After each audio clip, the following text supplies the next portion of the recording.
Margot Robbie, Christian Bale, John David Washington as a leading trio, it should be a hit, right? Nope, it's a garbage fire and stands to lose nearly $100 million. Okay, how about Margot Robbie and Brad Pitt going wild in old Hollywood?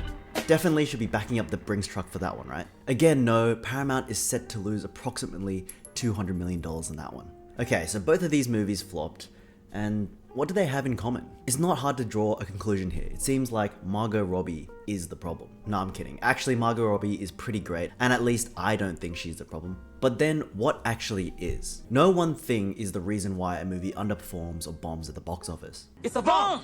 But what I really think hurt Babylon and Amsterdam was the negative reviews. Reviews serve as a form of word of mouth advertising. But now with the internet, you don't actually need to wait to go to school or go to work or even need to have any friends to hear what someone thinks of a movie. You can find out within just a few clicks. Let's focus on Babylon. When the movie first screened in mid-November, immediate reactions were posted on social media, which if they go the right way, it tends to build up hype and anticipation for the movie. But because the responses in this case were not super positive, it had the opposite effect. So when someone sees a trailer for Babylon, they think, oh, this looks interesting. It's directed by Damien Chazelle. He's done La La Land. He did Whiplash. I like these movies. It's got Margot Robbie, Brad Pitt, some superstar actors. So then you go on your phone, Google Babylon, and this is what you see.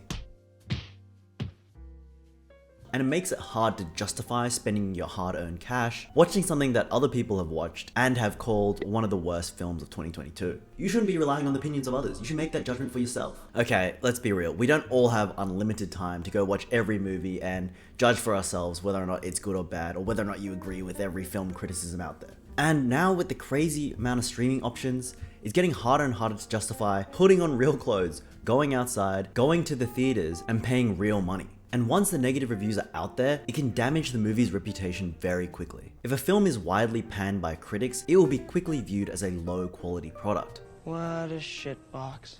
Which obviously leads to a lack of interest from audiences. We don't have to look that far, just look at the Justice League, which got absolutely destroyed by critics, and now the whole DC cinematic universe is just gone. And then there's also The Mummy in 2017 with Tom Cruise, a legitimate A-list movie star that can actually put people's butts in seats. It was meant to kickstart this entire new franchise, but all the negative reviews and the negative reactions caused it to be a huge commercial disappointment, which led to Universal ultimately canning the entire Dark Universe that they had planned out. But we do have to contrast this with one of the franchises near and dear to my heart, the Fast and Furious franchise. There's no real debate that the Fast movies aren't critically acclaimed, and honestly, it's difficult to sometimes even say that they're good, but yet they continue to succeed at the box office. The differentiating factor here is that the Fast franchise has a very loyal and very passionate fan base that was cultivated without the intention of making a mega franchise when the films first came out.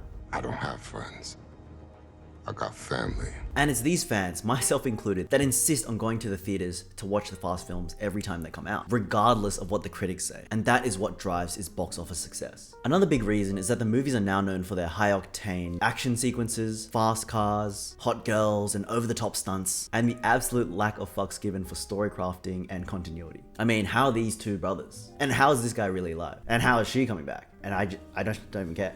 As long as they deliver on these core elements, it's going to be a hit at the box office. Original films like Amsterdam and Babylon, they don't have built-in fan bases. They rely on the trailer, the marketing, and the popularity of the director and the actors to tell people what to expect and to convince them to spend their money and come to the theaters. So negative reviews definitely hit them way harder. And this whole example just demonstrates why Hollywood just loves recycling IP. The inbuilt fandom and the nostalgia factor really provides a shield for the movie's box office despite negative reviews. This is definitely a lesser point, but negative reviews can also lead to a lack of enthusiasm from the film's own marketing department. If a film is receiving overwhelmingly negative reviews, it can be difficult for the marketing team to generate excitement and buzz around it. And obviously that impacts the box office numbers. The global marketing spend for Babylon was about $80 million, and Paramount, just like any other studio, is likely to scale back the movie's marketing costs after seeing the movie's performance so far and the negative reviews. I also do want to say that Babylon opened against Avatar 2, so while positive reviews might have helped,